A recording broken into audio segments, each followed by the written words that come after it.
Halito, which is Choctaw for hi. Gamchi Lakwan, which is Kalapuya for the same thing. Welcome to DiversiTV. We're going to have a fun episode tonight. If you have just tuned in for the first time to DiversiTV, welcome. This is a weekly interview show, kind of like a news magazine, which will eventually be a class for credit, but at the moment is just a weekly interview show broadcast from Lane Community College. And I know that we've been picked up on the Oregon Educational Channel, so welcome to all out there as new viewers. If you are part of our growing legion of viewership, welcome back. DiversiTV's mission, broadly described, is to illuminate everyday diversity issues and give the mic and the camera to those who don't always get it. So even though our show schedule follows a particular pattern, it often happens as it does in random order in terms of who is available. So what we do is usually, because we're on Turtle Island, we begin with a native perspective always, and then because we're speaking English, we go with an Anglo perspective. And then usually depending, for example, if we're doing this in fall term or winter term, it often falls around Black History Month, but this time we're basically going with an Asian American perspective, then African American, Latino, gay, lesbian, bisexual, transgender, queer questioning, two-spirit, youth, class, spirituality, and religion, and we'll see about what we're doing for the 10th, because that's the last time we'll be broadcasting. My guest tonight and I actually attended this last weekend, even though you'll probably be viewing this when it's rebroadcast either later in the week or later in the year. There was a conference on racial formation at the University of Oregon, which was held at the law school. And it was a broad-ranging academic discussion because the idea of racial formation actually has constitutional implications as well as sociological, educational, all kinds of academic disciplines. And for example, just the last person who spoke was a Puerto Riqueño brother from Duke University, who is currently at Duke University. And his topic, if you go to slide, this is his, I was able to borrow his slides, The Invisible Weight of Whiteness, the Racial Grammar of Everyday Life in Contemporary America. So Dr. Eduardo Bonilla Silva is a sociologist currently at Duke, and at the bottom you can see Racial Formation in the 21st Century, the conference that was held at the University of Oregon, April 17th through 19th of 2009. Now his first slide, he basically, I don't know that he's the first one to come up with this particular idea, but as a conceptual metaphor, he was talking about racial grammar. And that racial grammar is, in academese, if you will, is a distillate of racial ideology and hence of white supremacy. And he's talking about how he's written both about the notion of racial ideology as well as on colorblind racism, or the dominant racial ideology at play in contemporary America. Notice that's spelled with a K, and so he highlights his two books here: White Supremacy and Racism in the Post-Civil Rights Era. That's one of his books, and another book, Racism Without Racists, which is where he's basically talking about the concept of color blindness, which actually it isn't color blind.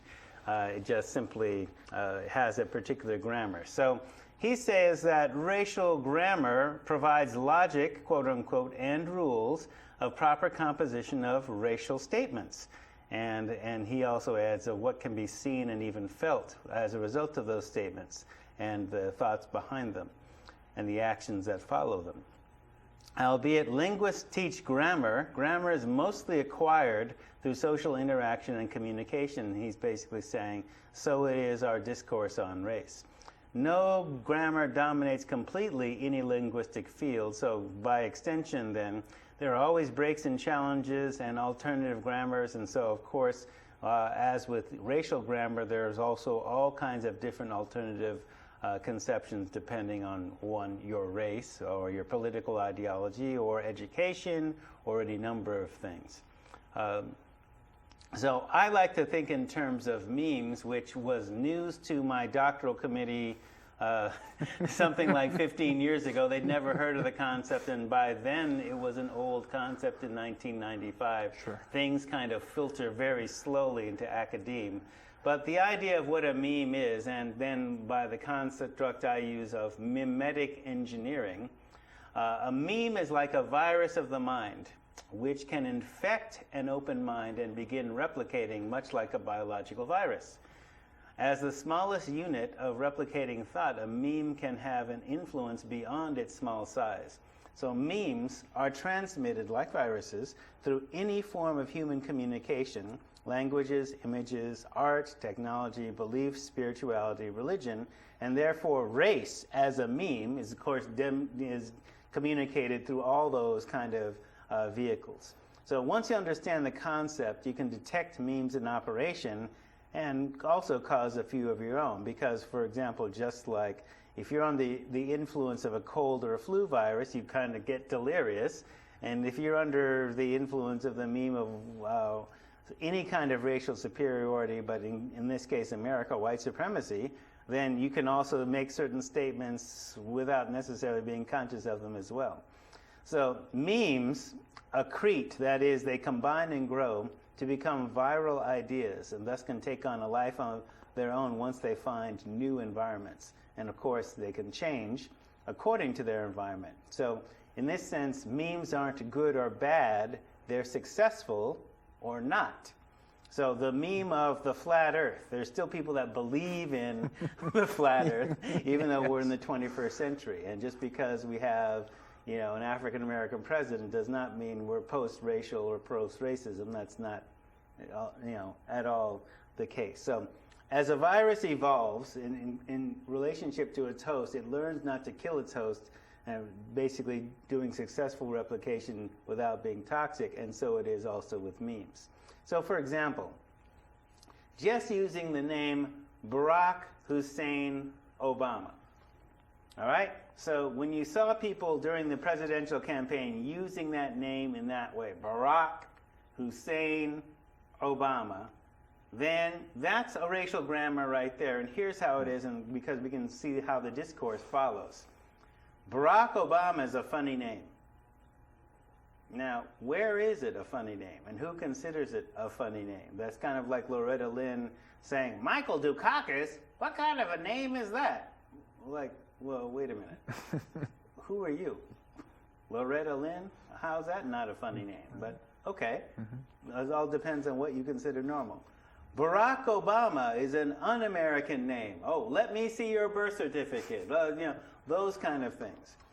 Barack Obama pals around with terrorists. These are all memes. Barack Obama is scary. Barack is a socialist. He wants to redistribute your wealth. Barack has the same name as Saddam Hussein. Obama sounds like Osama. So, these are all memes, right, that we can dissect, and it doesn't matter whether they're true. A meme is not about truth. It's successful replication or not. So these are memes that all have association. So for example, Joe Six-Pack, the average real American. In other words, white, beer drinking as opposed to pot smoking, right? Working class, not college educated. So as a drug counselor, I will know that, well, people who are actually Joe Six-Pack actually drinks a case of beer. So that's a little bit of a denial. And even drinking a six-pack, he's more than legally drunk. What are we saying here? Joe the plumber, so benefits from the association Joe Six-Pack. So when we talk about race is a meme. And out of that flow a number of different memes like race mixing. So race mixing, sex. So there are constructs of race that are memes of race, and therefore ways of speaking, grammar, and acting, etiquette around race. So do's and don'ts. What are you? You're not from here. So our guest tonight, we had our first conversation. I don't know, how long have you been here now? Since early August. August 2008. August 2008. Correct. So he's been here for a while, and we had our first substantial conversation in the last really 48 hours. Correct. Really. So David Vander Hoeghen, who's a student recruitment and outreach coordinator here at Lane Community College. Welcome. Thank you. Thank you very much. So where are you from? Well, what a loaded question. No, I I'm know. just kidding. I'm just kidding. My initial sort of hardcore background, if you will, is really quite simple. I'm not a native Oregonian. I'm a convert from the San Francisco Bay Area, born and raised. Okay. I come from I would say, and I hate this term, middle-class family. My parents are both teachers, and unsurprisingly, education was very, very highly valued during my upbringing, born and raised in a suburb about 30 miles outside of San Francisco. Which way? I was born in the Haight. That's perfect. I was born in Concord, Okay. and raised there as well. Had a wonderful time growing up. Never really appreciated the fact of all the sort of opportunities that one has growing up in a place that is as rich with opportunities as the San Francisco Bay Area, and decided that when it came time for me to go on to higher education, I wanted to branch out and have a new experience. Came and visited the University of Oregon, literally fell in love with not just the community but also the institution and really the people who were associated with the institution, and decided that that was where I wanted to pursue my education. Started there in the fall of 2004 and completed my bachelor's degree in political science and ethnic studies in June of 2008, and was asked to serve as a new position here at Lane as a student recruitment and outreach coordinator, which I think is really fancy language for high school recruitment. In its simplest form, Right. I think that's the Lane way, some fancier language. Well, so definitely the higher ed way, because just Yes, as an elephant is a mouse built to government specifications, we don't talk in higher education. We have discourse. Of course we do. So, yeah, that explains about how you came to Eugene. So what is it about Eugene that you fell in love with?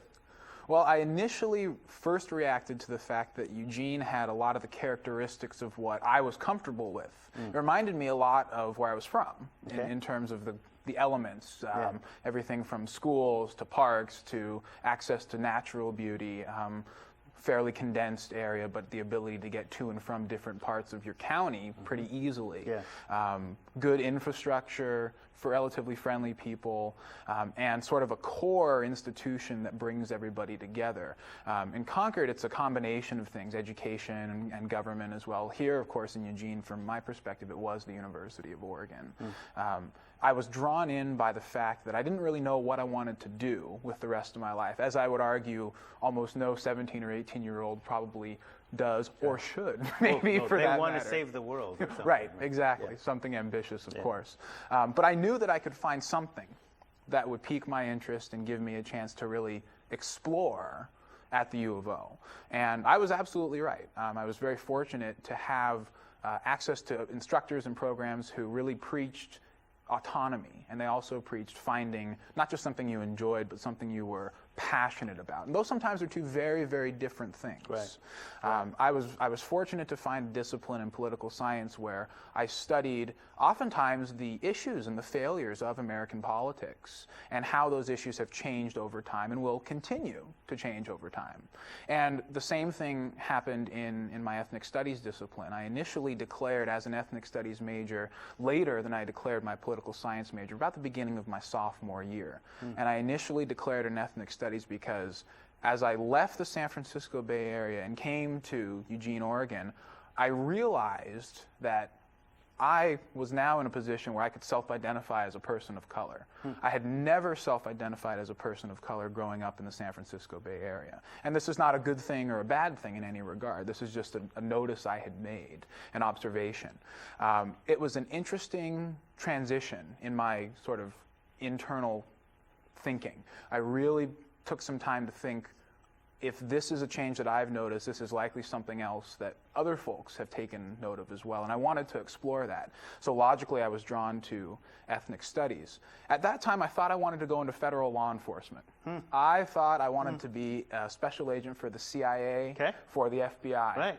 And I thought that was it. I thought I'd found it. And I remember walking into the, well, not the department at that time, the program office at the University of Oregon, the Ethnic Studies program. It's now the Ethnic Studies department. I remember walking in and saying, well, you have to meet with an advisor. You have to have somebody sit down and talk about the courses that you're going to take and plan out your future terms. And I remember sitting down with my advisor and telling him why I wanted to pursue a degree in ethnic studies. And I said something to the extent of, I really think that if I go into federal law enforcement, a background in ethnic studies would be really valuable to me. And he kind of looked at me and he tilted his head to one side and he started to chuckle a little bit, just like that. And I said, did I say something wrong? What's going on? And he said, well, it's just that there's a little bit of a history of federal law enforcement oppressing people in communities of color throughout American history. Yeah. And I immediately did this. I immediately did this 180. Yeah. I immediately did this, what have I done? Because absolutely I was aware of those things, but had never processed it from that perspective. Yeah, right. And that was exactly what, at that moment I said, this is why I'm pursuing this. To be able to react in that way, it's sort of a very critical, but at the same time, very positive, very educational approach.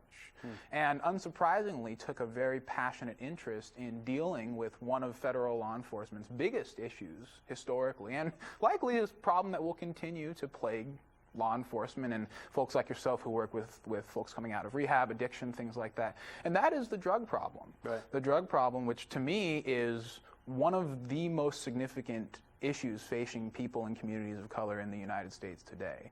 It's taken a back seat in the last maybe 5-10 years to other somewhat relevant issues. We're in the middle of several wars, we have an economic crisis, things like that. But to me, it's very, very high on the priority list. And I started doing some significant research on that and ultimately wrote my senior ethnic studies thesis about the way that race interacts with the drug problem in the United States. I'd like to check that out. I'd be happy to give you a copy. That was a bachelor's? That was my senior thesis for ethnic studies. That was that was not required for honors graduation or anything. It's just kind of a final capstone component. I also wrote a similar project with a different emphasis for the political science department on how race is articulated within the American university, and did a case study, unsurprisingly, of the University of Oregon, because there have been significant issues on that campus, both in the past and in the present as well, related to race and how it's articulated, how it's used to generate movements, positive or negative, and really was given a good opportunity to do some hard, engaging research as I was preparing to graduate from school. And that's research that I carry with me today and will take with me to graduate school at some point in the future. Have to figure out a way to pay for that ultimately, but that's another hurdle in and of itself. Well, you know, I mean, there may come a time when your skills and capabilities may be valued. I don't know if you're a consumer of movies, but I'm absolutely. Okay, so absolutely. Let's juxtapose these two: Breach, yes, and Traitor. Okay. All right. Okay. You've seen both of them? I have, not recently, but I have seen them. I have seen them. So with Breach, you actually have the stereotypical FBI. Absolutely. FBI is a gun culture, yes. Right? Sure. So, and the irony of, you know, in terms of where the history of people of color have been problematic, we've always been considered the traitors. But correct, the people who are actually the traitors and who have done the most damage are the people, the white people, who are most trusted, that betray our country for money. Yes. Yes. And the people of color is like, okay, yeah, we're in poverty, but you know, we're not going to betray our country because of money.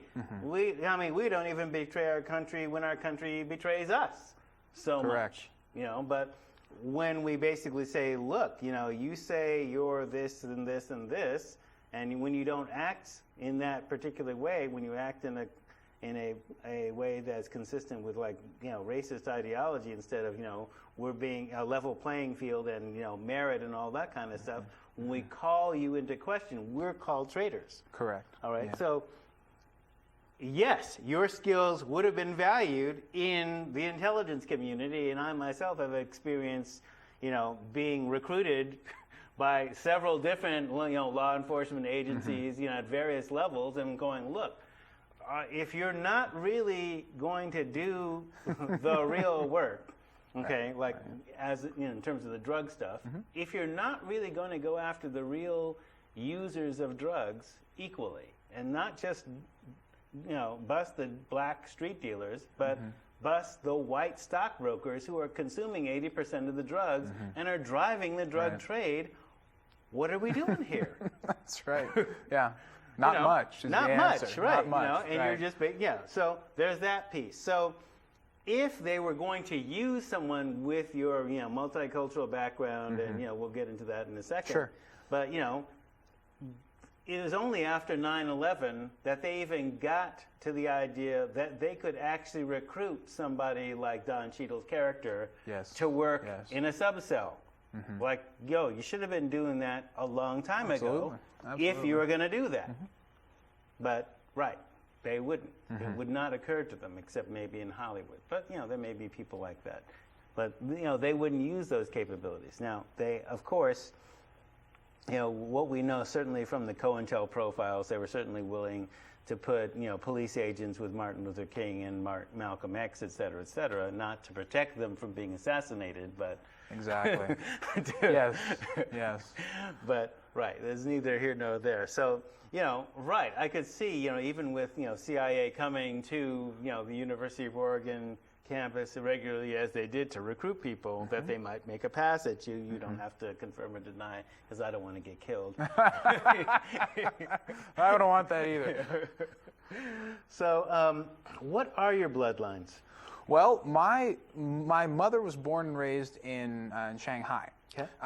For about 11 years or so is where she lived with her family. This is a very typical Asian family. Lots of siblings, very strict in terms of schooling and upbringing, heavy emphasis on commitment to the family, on education, on serving not just your immediate relatives, but also kind of your greater community. Her and her family made their way to the United States. Initially, they were supposed to end up in Arizona.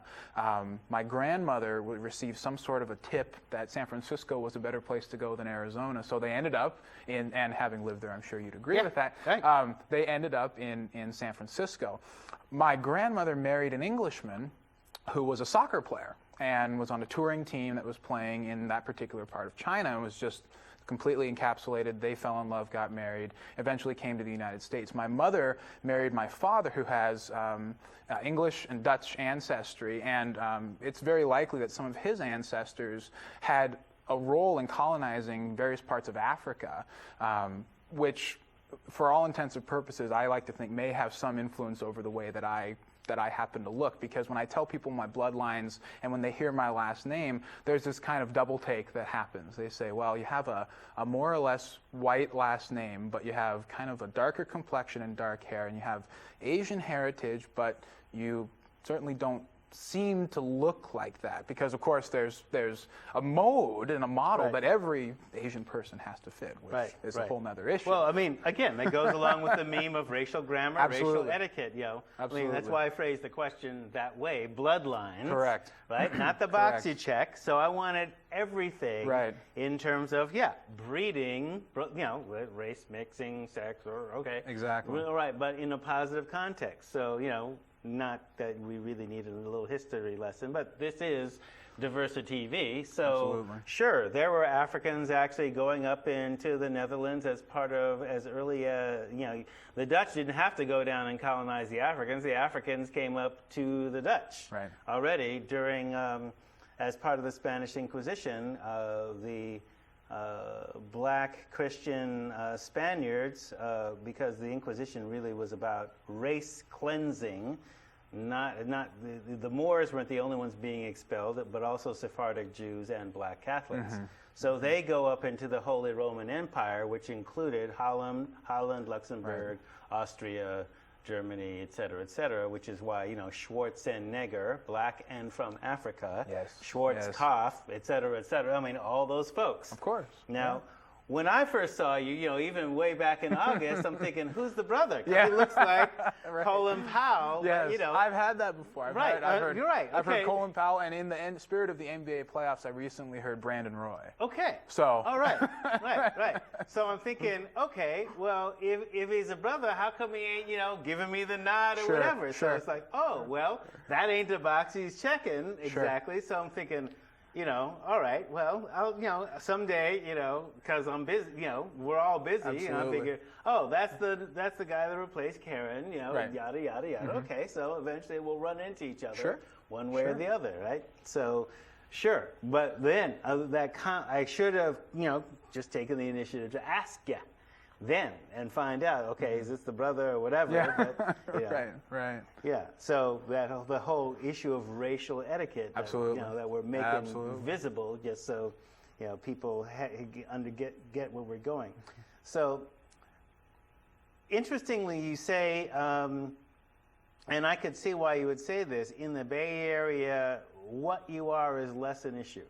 I would say so. And again, it's not necessarily a good thing or a bad thing. Certainly an observation that I made, though. And I will tell you that having spent significant time in Oregon, every time I go back home for any reason, it's a different feel. Mm-hmm. Not different good or different bad, but just I look around and I say, there's clearly a larger percentage of people of color in this particular area than there are where I'm spending most of my time. Yeah. And again, not a good thing or a bad thing, but certainly something that I'm paying much more attention to. Best example I can think of is I was home for a funeral back in February, and my father, his father, when he passed away, left him ownership of a duplex right next to where he was living at the time. We were spending the day there cleaning it out, and some prospective renters were coming by, and we had a Latino man who was dating a black woman. They were engaged to be married come by, and we showed them the place. And my father is white in every sense of the word, and I'm a hybrid, if you will. And he, after they left, and they were wonderful people, we had a conversation. He said, do you think in a place like Eugene you would see a couple of that sort come to rent a place? And I said, I don't want to say no, because I like to think that Eugene is a fairly progressive place, lots of good vibes, lots of good energy, but I wouldn't be surprised if that was extremely uncommon in a place like Eugene. Right. And having been here for quite some time, that's probably pretty close to a fair statement. Oh, yeah. More than a fair statement. I mean, absolutely. Basically, unless, people, because I teach an ethnic studies class here, and so that's what people report. Right. Especially if they can't be auditorily profiled, they call up and, the apartment's available, and they show up, and all of a sudden it's rented already. Exactly. And 15 minutes have lapsed. Correct. So, something else is going on. Right, something else is going on. I certainly can experience, you being nice, so that I will attribute that to your Chinese politesse. Thank you. Because black folks will definitely say, look, I walk down Broadway in Eugene and it's like enemy territory, but I walk down Broadway in Oakland and I don't get a second look. Absolutely. And the real sort of kicker, if you will, is when I go into Lane County high schools. Depends on where I am in the county. But it's sometimes interesting seeing the different looks on the faces of the students. Again, not sort of complete shock and awe, and then there's just some complete, who is this guy who wants to talk to me today? Right. But there's always a student or two who they do the head tilt to the side, and you can see that the gears in the head are turning a little bit, and they're starting to think. I tell them who I am, I tell them what I do, and it's always interesting because very rarely do you have folks who want to engage in that discussion, and I'm a clear advocate for having those conversations. I firmly believe that the only way we're going to attain some sort of additional racial progress, as we've done over time, is to actually talk about these things. Right. We have to have those conversations. Whether or not they're uncomfortable to me is irrelevant. Whether or not it's a convenient thing to do, not relevant. We need to be having those conversations, especially in places that promote thinking and promote education and knowledge, especially places like college campuses and other educational outlets as well. We have to be having those conversations. It's critical. Yeah. Critical. Well, I mean, even with your degree in political science, so politics certainly is the science of power, and definitely power is one mode of power is how you speak and represent yourself. Absolutely. So, I mean, you're basically reflecting being the product of two school teachers. Absolutely. So, of Absolutely. course, I mean, there was no question that you were going to college. None at that all. That wasn't even an option to. That's right. I'm going to be a plumber. I'm going to be Dave Yeah, the plumber. that's right. No. You're going to college. Absolutely. And, so, right. So, certainly to be able to walk in terms of, you're a walking reach for success. I don't know if you participated that when you were at the university.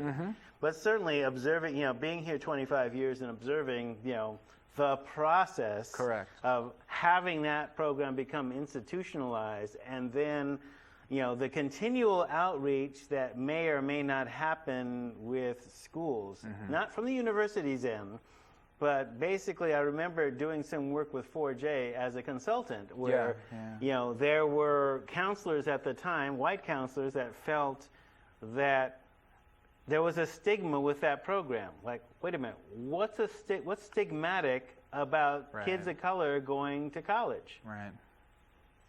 Shouldn't be anything. Well, they felt that there was a stigma. And the Yeah. stigma that they felt was, well, why don't we have a program like that for the white kids? Well, if you're in South Eugene, Exactly. it's just assumed. If you're a Exactly. certain social class, it's just assumed that you're Exactly. going. There's some hegemony there that Right. they're not picking up on. Right.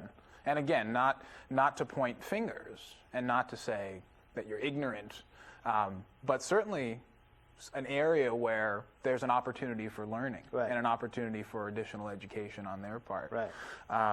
The outreach efforts that are taking place from Lane and I would argue from the U of O to underrepresented communities are quite good. We're doing an excellent job. We could certainly be doing more. Yeah. We could certainly be doing better.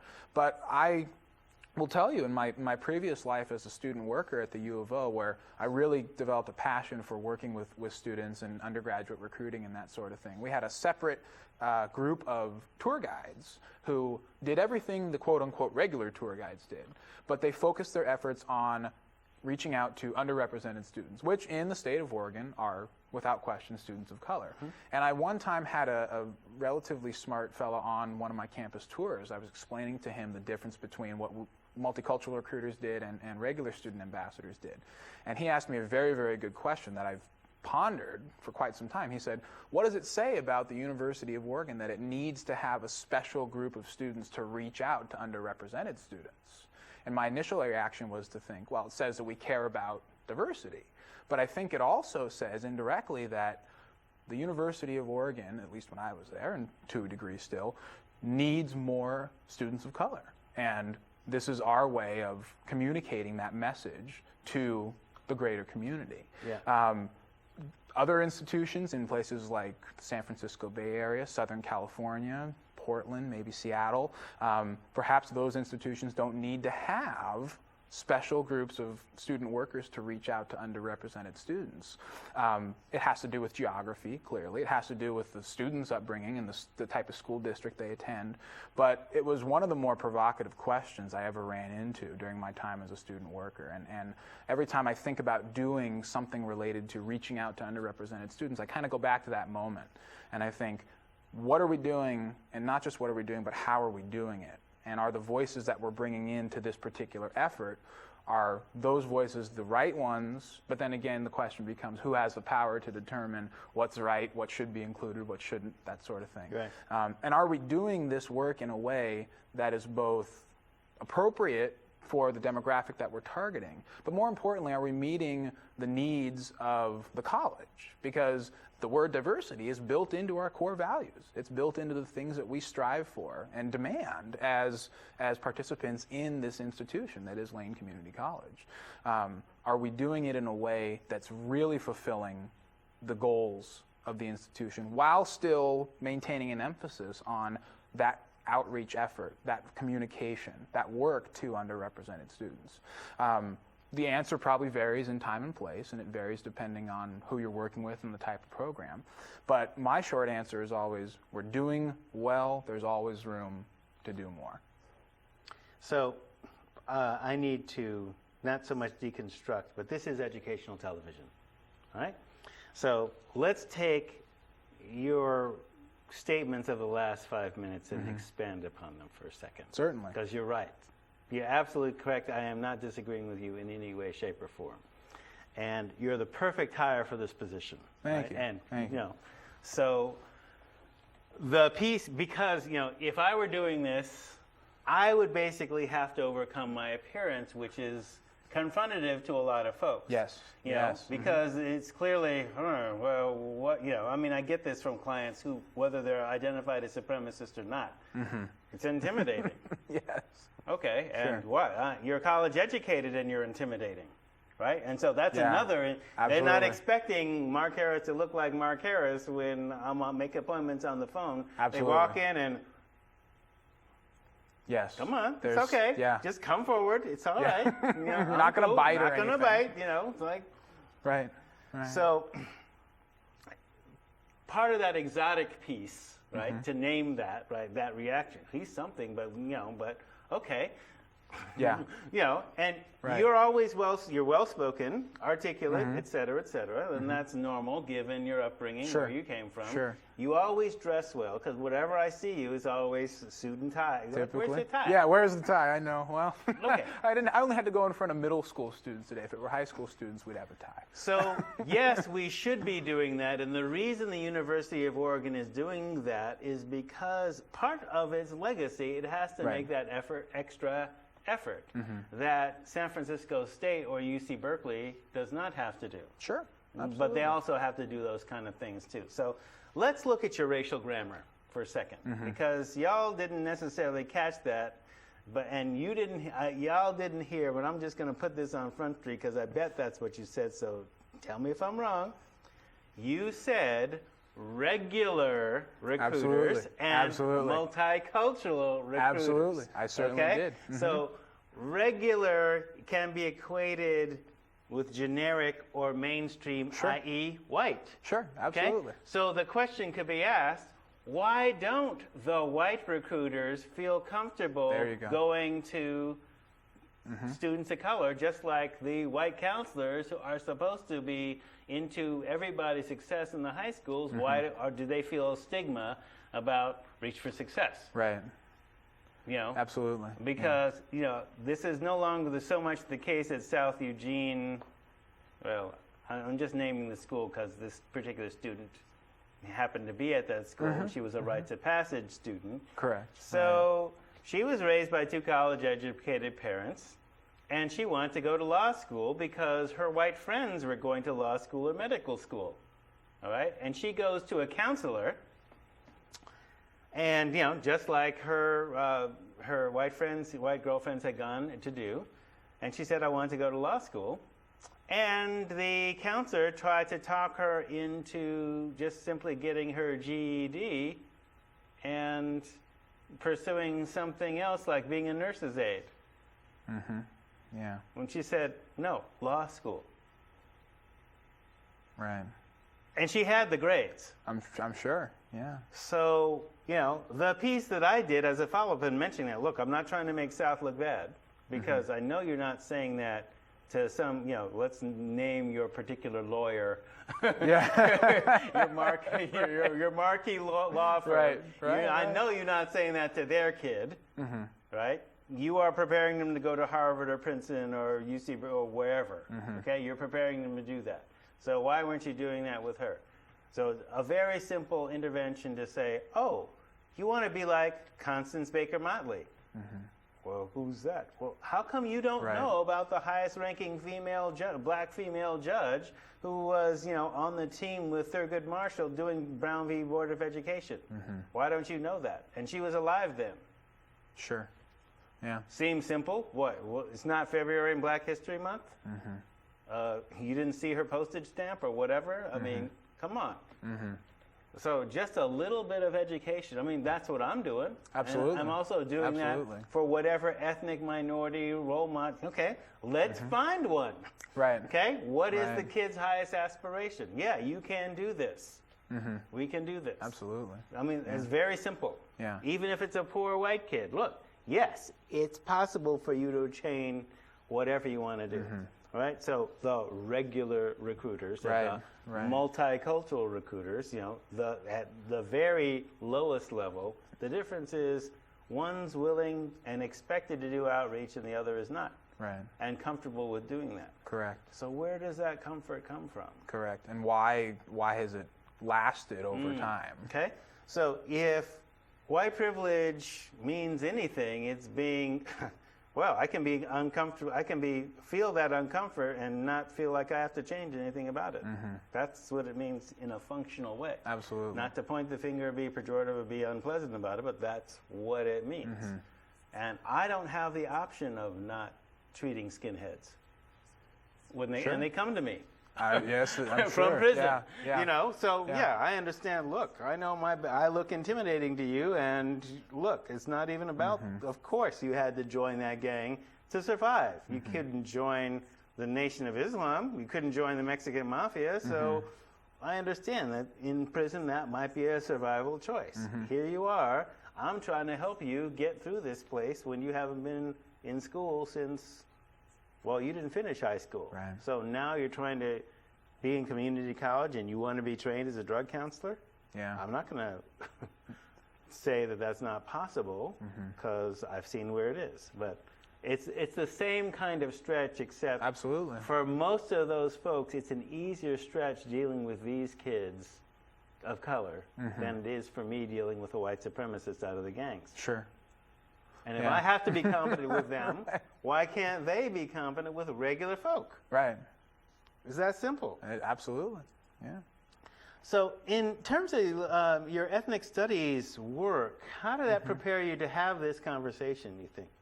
Well, several ways. The first is that in colleges and universities in general, just from being exposed to a quote-unquote large public university, there are lots of university of, and then, insert the state. Right. Being exposed to that setting, the first thing I realized very quickly in the work that I was doing as a student while I was, also trying to be an academic at the same time, was that there simply need to be more people of color in higher educational settings. That seemed to me a standard number one. To at least normalize the experience. Absolutely. Yeah. Absolutely. And the precedent, I think, that exists has room for serious change and re-articulating the sort of standard that's become normalized over time.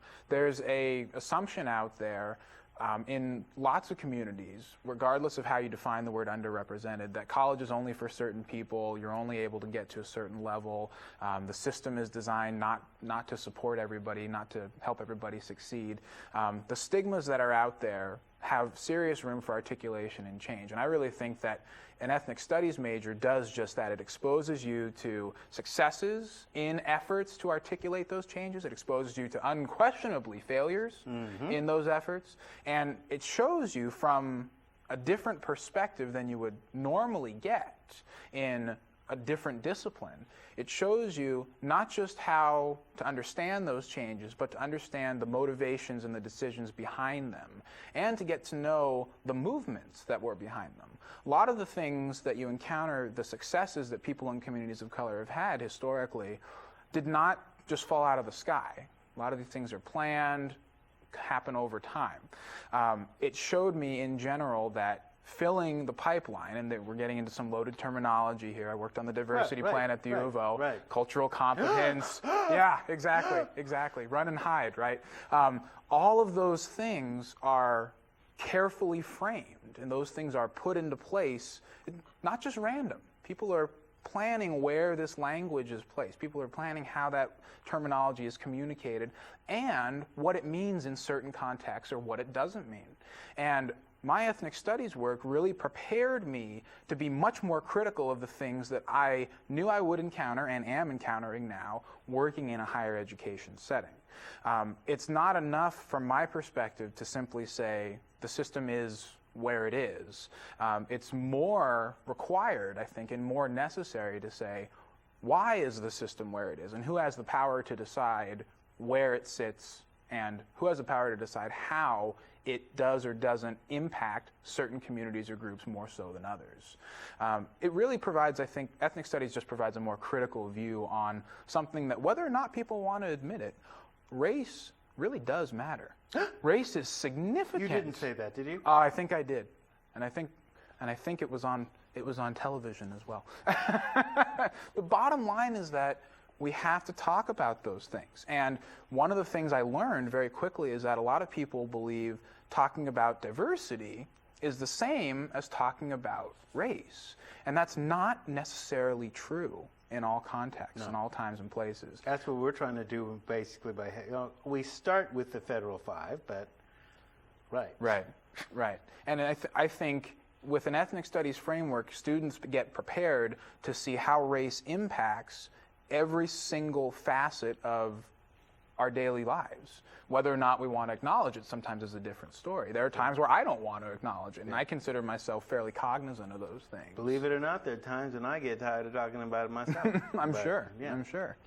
So in that regard, it was absolutely priceless. It gave me a much more critical perspective, I think, in a place where those critical perspectives need to be that much more prominent, especially in a place where there's less of a percentage of people of color to begin with, for multiple historic reasons we don't have to get into.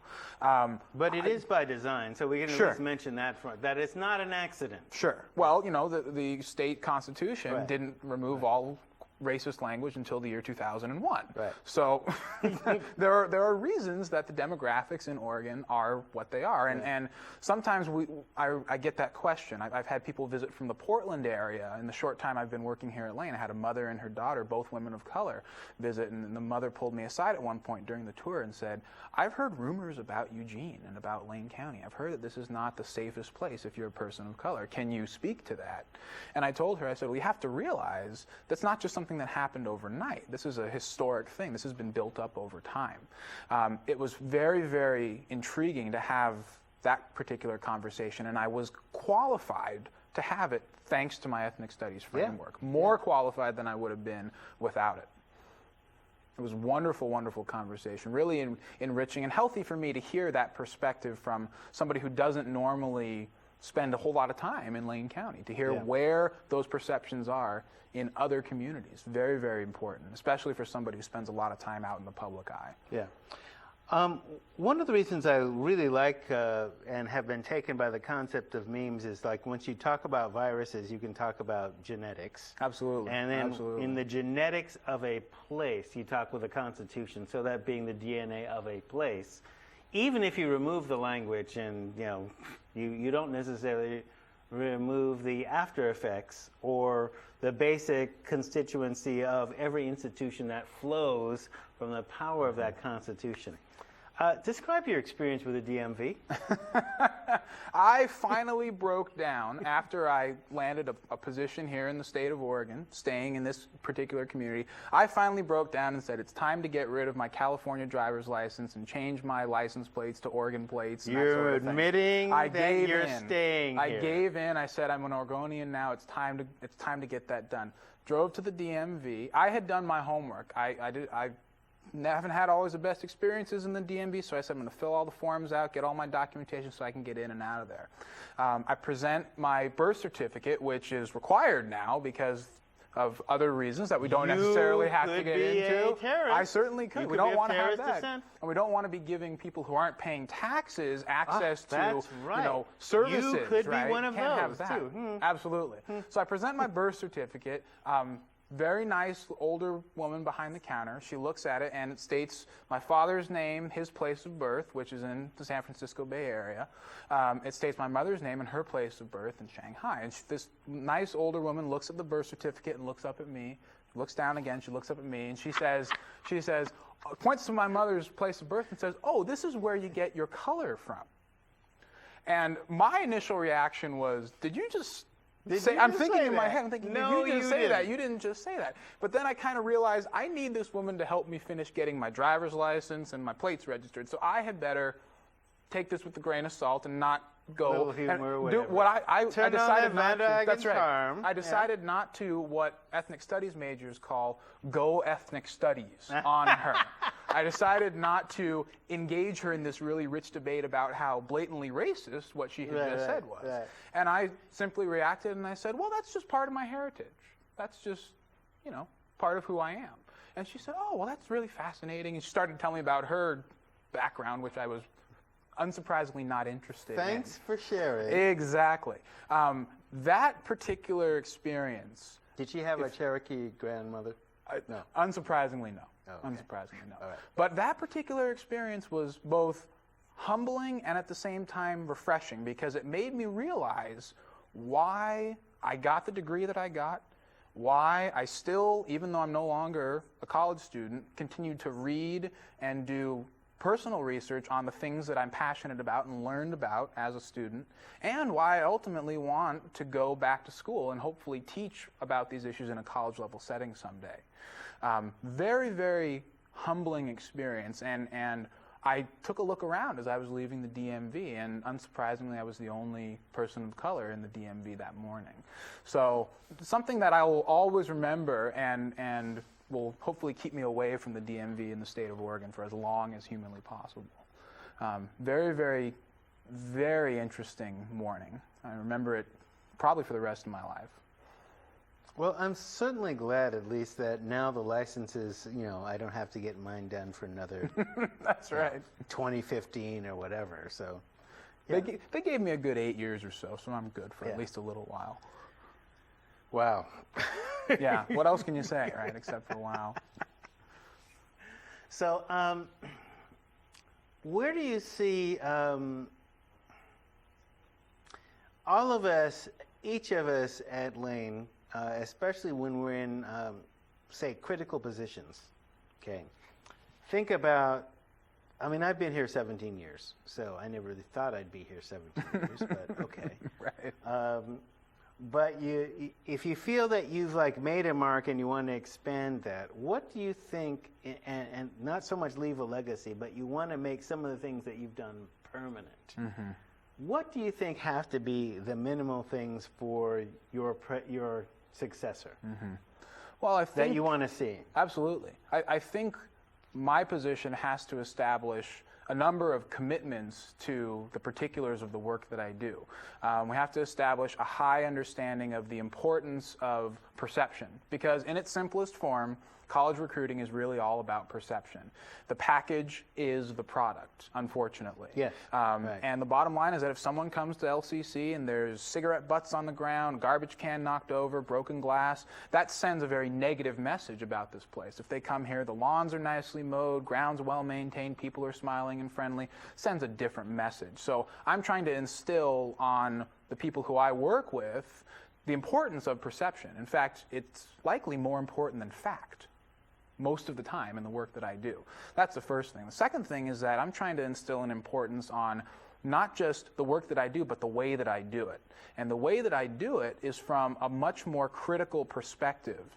It's more about getting students, in this particular instance, a personal and also professional commitment of mine is getting underrepresented students, in Oregon students of color, to higher education. I honestly could more or less care less where students go to college. I simply want them to go on to higher education. And I tell students that the bottom line is that the average person you walk up to on the street does not have a college education, unfortunately. Mm-hmm. And I want the students who I work with to get a college education, be it at LCC, be it if they decide to go elsewhere in the state, nationally, even internationally. So I'm trying to instill an importance and a preference on getting students to college. Now, of course, we want to fill the pipeline here and bump the enrollment up, and that's important as well. But getting students into college, big, big priority. Specifically related to issues of diversity and race, I want my position to have a much more serious involvement with the things that are happening in the Multicultural Center, potentially some of the work that you're doing, definitely work that's happening in the diversity office. I want this position to really be engaged with that particular component, because I think in a place where the demographics are fairly one-sided, it is that much more important. It's not to say that we're not doing good things now, but I think the efforts that exist are sort of scattered in different places. Everybody's doing kind of an individual thing, and I think there needs to be sort of a central meeting of the minds at some point or another. We have to arrive at some sort of middle ground, so I know what you're doing. I know what people like Jim Garcia are doing. And I want to really be able to say, how can I support those efforts? How can we enhance those efforts? And most importantly, how can we maintain those efforts over time? Because it's one thing to have something happen once and have a good product in the end. I think it's more important to have something with longevity, and that we can look back on and say, this is where we started, here we are now, and not just there, let's continue to move on into the future. Those are the real priorities for my office, and I'm still working on them as time goes on, and hopefully we'll get there. But they say Rome wasn't built in a day, and hopefully I'll be here for several days beyond that. Certainly the pyramids weren't. So any final thoughts? Well, I want to thank you for having me. Sure. I really appreciate the opportunity to have these conversations, and I want to make it clear that there needs to be a more heavy discussion, I would say, on these issues sustained over time. I'm very grateful for the fact that there are people like yourself here on campus who are willing to talk about these things, again, regardless of comfort, regardless of time and place.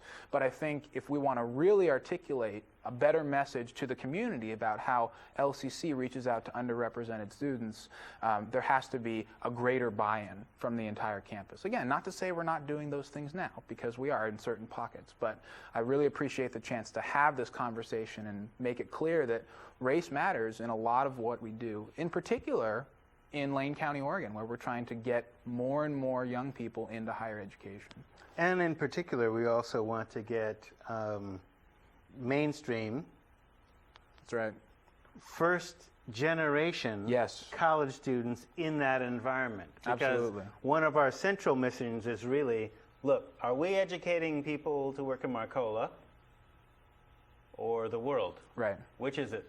Right. Because guess what? You're going to work for Symantec, which has a black CEO. Maybe you better, he didn't get his position just because he's black, because he's competent. So you better be competent too. That's right. If you've liked what you've seen, email us at liveclass@lanecc.edu. Put DiversiTV in the subject line and tell us what you'd like to see, and give us feedback on this or any other episode you see. Tell a friend about this show when you see it, wherever it's rebroadcast. I think, the more the merrier. So go well, stay well.